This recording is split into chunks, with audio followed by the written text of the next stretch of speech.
আজ তো একটু বেশিই রাত হয়ে গেছে। তাতে কি, আমার হাতে তো এই শক্তিশালী টর্চটা আছে। তাছাড়া এখানে আছেই বা কি যা দেখে আমি ভয় পাব?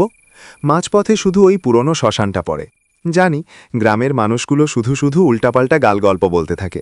ওখানে নাকি অশরীরী ঘুরে বেড়ায়, ওখানে নাকি রাত বিরাতে অদ্ভুত সব শব্দ শোনা যায়। ধুর, ভূত বলেও কি কিছু হয় নাকি আজকালকার বিজ্ঞানের যুগে? সব মানুষের মনের দুর্বলতা আর অলৌকিক কল্পনা।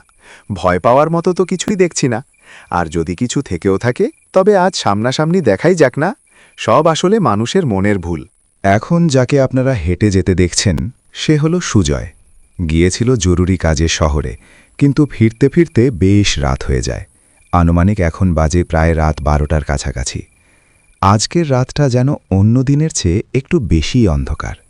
চারিদিকে ঘুটঘুটে কালো নিস্তব্ধতা, আর দূরে কোথাও শেয়ালের ডাক সেই নিস্তব্ধতাকে আরও ভয়ঙ্কর করে তুলছে। সুজয়ের প্রতিটি পদক্ষেপের শব্দ যেন এই নির্জন রাতে প্রতিধ্বনিত আছে।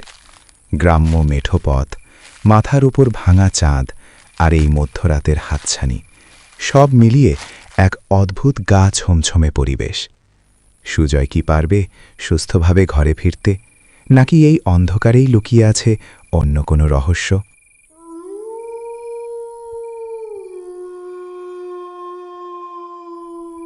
এই তো পৌঁছে গেলাম প্রায়। এই শ্মশানটা পেরোলেই কেল্লাফাতে। ব্যাস, জলদি করে পা চালানো যাক। এই তো, কোথায় ভূত?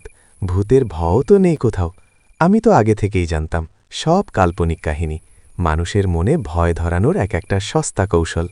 কই, এখন তো আমি ঠিক মাঝখানেই দাঁড়িয়ে।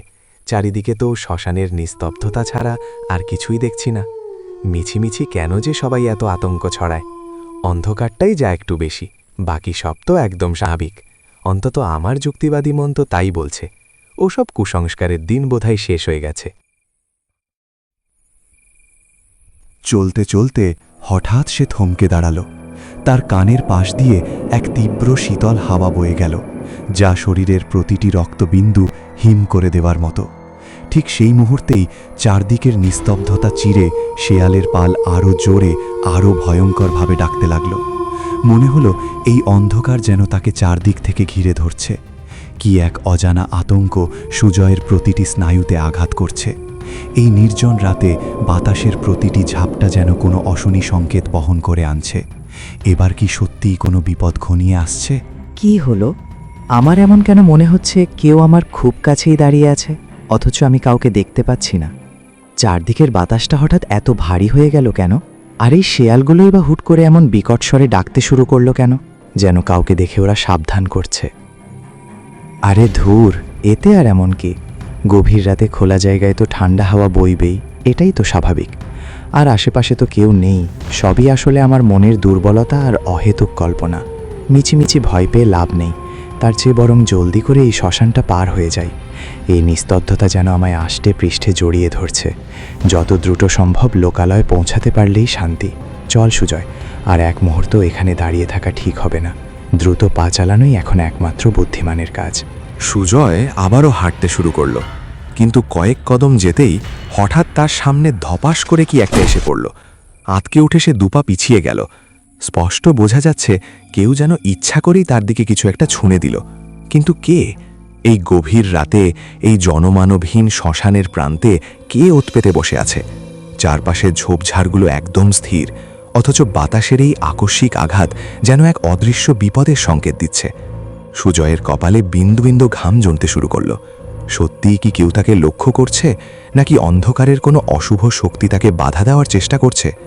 দ্রুত পা চালানোর বদলে এখন তার পা দুটো যেন মাটিতে গেঁথে যেতে চাইছে। সুজয় টর্চের আলো ফেলতেই শিউরে উঠল। এ কি, একটা মানুষের কঙ্কালের মাথা! এসব কি হচ্ছে আজ আমার সাথে? এই জনশূন্য শ্মশানে হঠাৎ এই কঙ্কালের মাথাটাই বা এল কোত্থেকে? কে ছুড়ল এটা? আর ওই দূরে ওটা কিসের শব্দ? এক করুণ কান্নার সুর ভেসে আসছে বাতাসের সাথে। তবে কি অশরীরী শক্তির অস্তিত্বই সত্যি? গ্রামের লোকেদের কথাই কি তবে ঠিক ছিল? বুকটা কেমন যেন দুরুদুরু করছে, গলা শুকিয়ে কাঠ। এখন আমি কি করব? এই অন্ধকারের সামনে এগোনো কি ঠিক হবে, নাকি উল্টো পথে দৌড় দেব? সুজয়ের যুক্তিবাদী মন আজ যেন এক অজানা আতঙ্কের কাছে হার মানতে বসেছে। দ্রুত কিছু একটা করতেই হবে, নইলে এই নিঝুম রাত হয়তো তাকে আর ফিরতে দেবে না।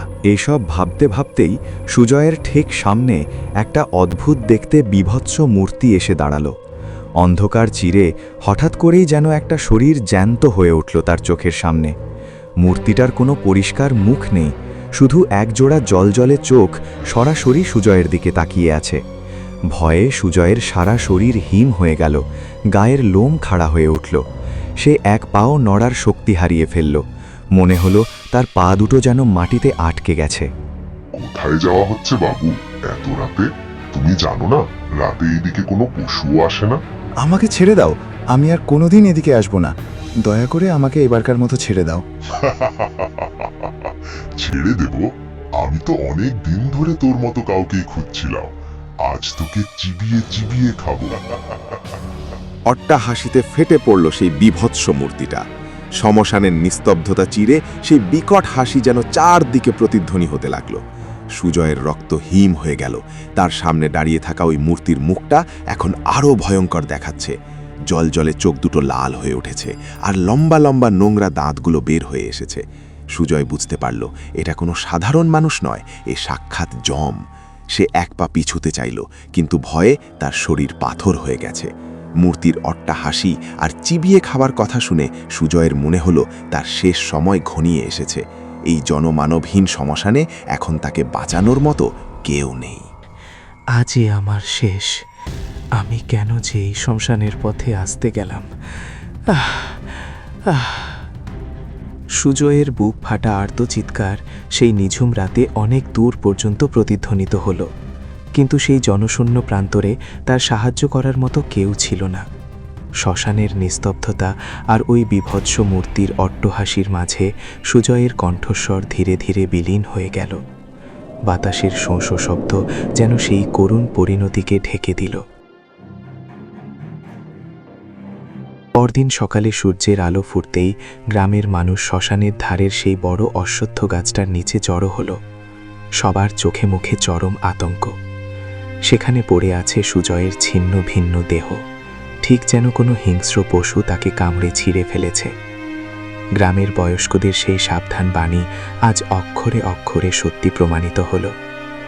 সুজয়ের যুক্তিবাদী মন আর তার জেদ তাকে এমন এক পরিণতির দিকে ঠেলে দিল যেখান থেকে ফেরার আর কোনো পথ ছিল না। গ্রামের সেই শ্মশানের পথটা এখন আরও বেশি অভিশপ্ত আর রহস্যময় হয়ে রইল সবার কাছে।